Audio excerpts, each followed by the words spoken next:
ओला electric mobility के Q4 के numbers आ चुके हैं। चलिए देखते हैं कैसे रहे हैं नंबर। सबसे पहले रेवेन्यू की बात करें तो 304 मिलियन में रेवेन्यू है। नंबर सारे मिलियन में है, रुपीज़ में। प्रीवियस क्वार्टर में आप देख सकते हो 504 मिलियन था, तो क्वार्टर ऑन क्वार्टर बेसिस पे ही ऑलमोस्ट 40% से गिर चुका है। और ईयर ऑन ईयर बेसिस पर अगर हम देखें तो 58.24% से गिरा है। नेट लॉस शो किया है कंपनी ने Q4 में। प्रीवियस क्वार्टर में 487 का लॉस था, अभी 500 मिलियन का लॉस हो चुका है, यानी कि लॉस जो है वो हाई हो चुके हैं।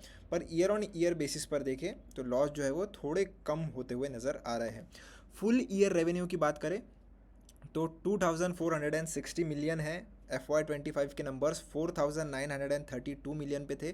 तो फाइनेंशियल ईयर पर अगर हम कंपैरिजन करें तो 50% से ज़्यादा रेवेन्यू गिर चुका है। फुल ईयर प्रॉफिट तो है ही नहीं, खैर लॉस ही है, वो भी 1833 मिलियन का। और फाइनेंशियल ईयर 25 के इससे हम कंपेयर करें तो लॉस रिड्यूस हुआ है लगभग 19.46%। EPS की बात करें तो नेगेटिव में चल रहा है 1.13। क्वार्टर ऑन क्वार्टर बेसिस भी गिरा है और ईयर ऑन ईयर थोड़ा इम्प्रूव होते हुए दिख रहा है। डिविडेंड अगर कोई दिया है कंपनी ने तो कमेंट सेक्शन में आपको मिल जाएगा कितना है।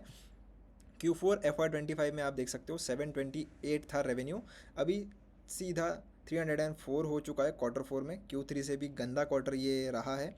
नेट लॉस का ट्रेंड भी आप देख सकते हो। Q4 FY25 में 870 करोड़ का लॉस था, इस बार 500 करोड़ का लॉस है। तो लॉसेस थोड़े कम हुए हैं, भले ही क्वार्टर 3 और क्वार्टर 4 के अगर आप लॉसेस देखोगे तो ऑलमोस्ट सिमिलर ही है, बहुत ज़्यादा कम भी नहीं है, बहुत ज़्यादा बड़ा भी नहीं है। EPS जो है वो अभी भी नेगेटिव में ही है, 1.97 था Q4 FY25 में। Q3 FY26 में 1.10 था। तो अभी Q4 में थोड़ा Q3 के कंपैरिजन में ख़राब हुआ है, पर Q4 FY25 के कंपैरिजन में थोड़ा अच्छा ही है। उसके बाद रिस्क और कंसर्न्स की बात करें, पॉजिटिव्स की भी बात कर लेते हैं। सबसे पहले लॉस रिडक्शन हुआ है ईयर ऑन ईयर बेसिस पे।